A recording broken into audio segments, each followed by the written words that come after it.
Holly understood that she would not be able to carry all her purchases home.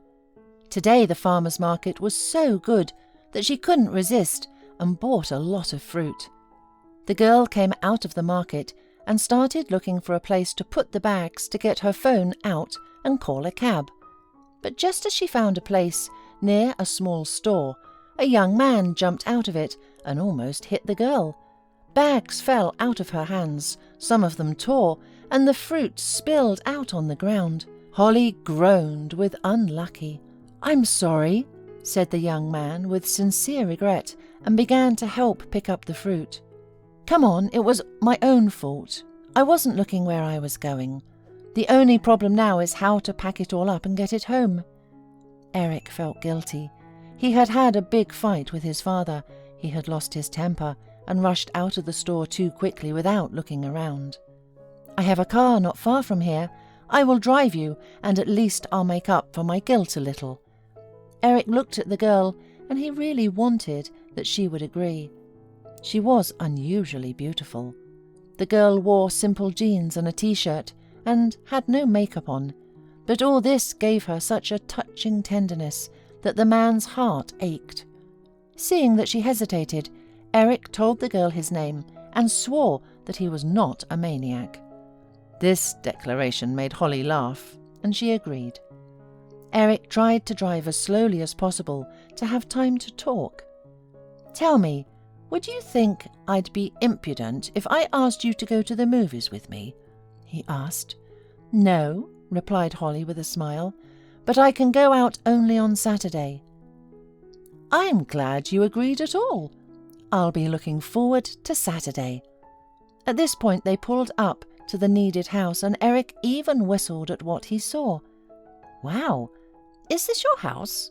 Your parents must be wealthy." "Yes, they bought this house recently, but I don't want to talk about it." "No problem, it doesn't matter," answered Eric, and that was the truth. He helped her get the bags out of the car and said as a farewell, "I'll be here at 5 o'clock on Saturday. Okay." The girl nodded in agreement, said goodbye, and disappeared behind the wrought iron gate. Eric got in his car and drove home. An hour ago, he had argued with his father because he refused to give him money for a trip to the sea with his friends. "Eric, I am very upset because of you. Don't you understand how much I need your help? We have 4 stores, a lot of work, and I am alone. You could have helped me during the season at least.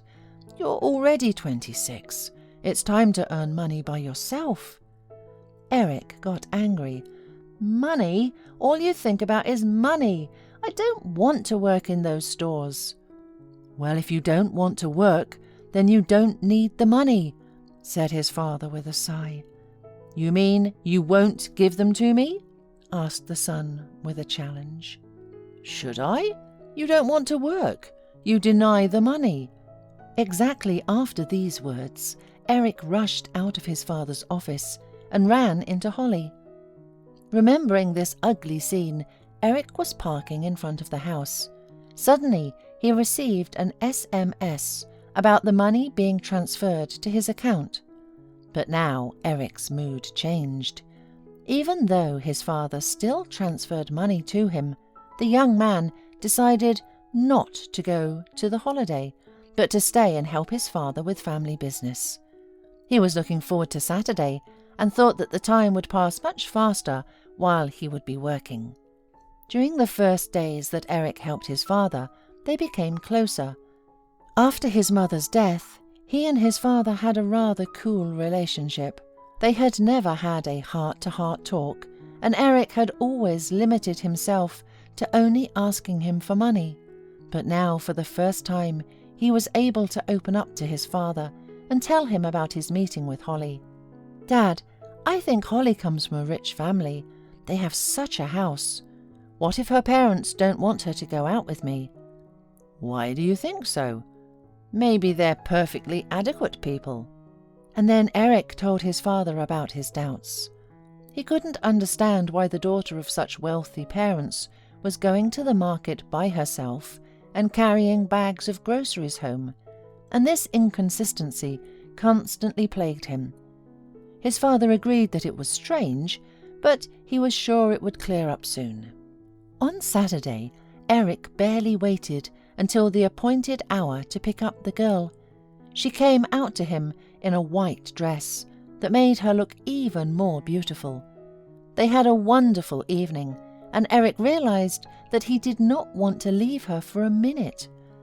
When he returned home, he told his father about his intention to marry, but the man warned him not to make a hasty decision and advised him to try to find out more about her, to date with her, because the situation with her parents was still unclear.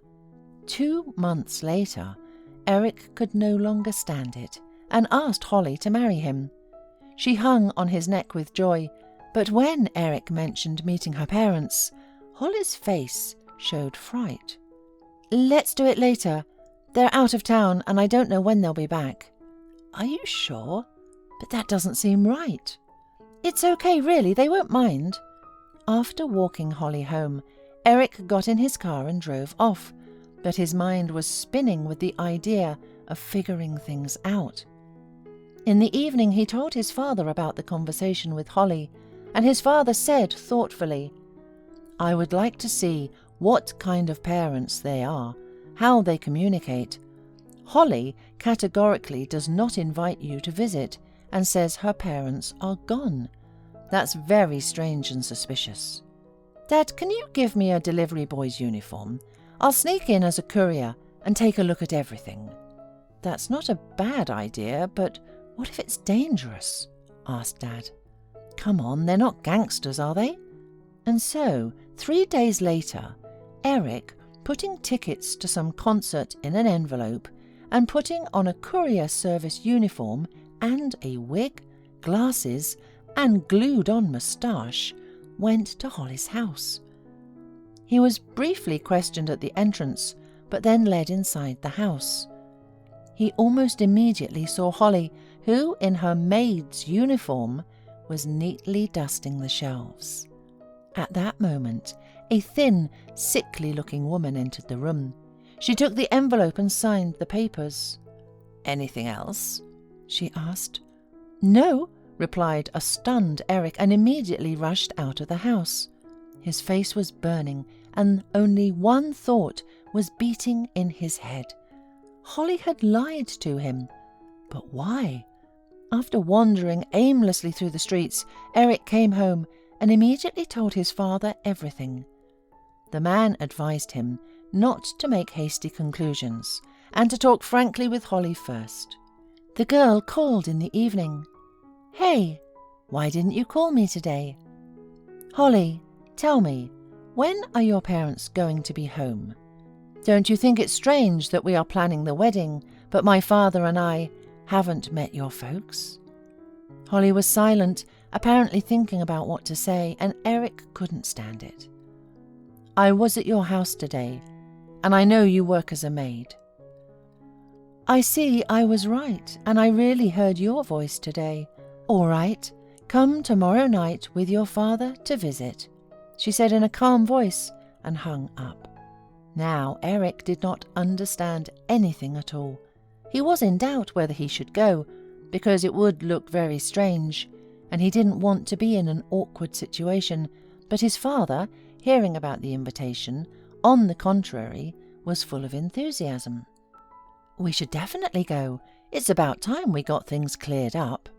The door was opened for them by a surprised guard, but then Holly appeared behind him and, making a sign to him, invited them in. There were the owners of the house in the living room, and a tall man was clearly angry with the strangers. "Holly, explain immediately what's going on, or I'll fire you." "Don't worry, Mr. Cullen. Starting tomorrow, I no longer work here," Holly said with a chuckle, which caused bewilderment on the face of the lady of the house. "I suppose everyone needs an explanation, so I ask you to listen to me." And Holly began her story.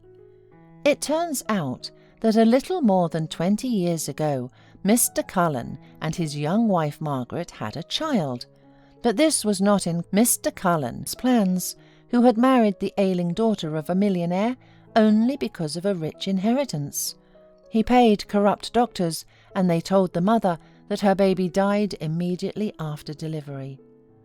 Mrs. Cullen turned pale with horror and shouted, "What on earth are you speaking, you little wretch? I'm going to call the police." "Call them. They'll be interested to know too that the baby was actually alive."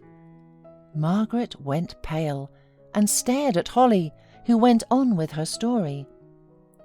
The baby girl ended up in an orphanage. Soon she was adopted and named Holly. Her adoptive parents raised her as their own daughter, though they never hid the truth. When Holly grew up, she wanted to know who her real parents were. She wanted to look into their eyes. Holly began to find out the facts, gathered a whole dossier. She found out who were her parents and finally got a job at their house as a maid to get revenge somehow. But when she saw her mother, she realized that she was not guilty of anything and that she had become a victim of her husband. After finishing her story, Holly walked over to Margaret and handed her a folder with all the supporting documents, including a DNA test. Margaret turned to her pale husband. "What are you looking at? Do you think I could love someone like you? Yes, I waited for you to die, but you tricked me. And you can't prove anything," shouted Mr. Cullen and rushed out of the house. Margaret began to sink to the floor slowly. Eric's father rushed to her and picked her up, and Eric rushed after Mr. Cullen and finally stopped him from escaping. Mr. Cullen was jailed. Thanks to the documents that Holly had collected, he had no chance of getting away with it. 6 months later, the young couple's wedding took place, a beautiful and noisy celebration. But that wasn't the only pleasant event. When the slow dance ended, everyone took their places, and only Holly's mother and Eric's father remained on the stage. And then a beautiful melody began to play, and the man, quite worried, held out a box with a ring. "Margaret, will you be my wife?" There was complete silence in the hall, and Holly and Eric looked at each other happily. "Yes, of course," answered Margaret joyfully, and threw herself on the man's neck, and everyone around them applauded.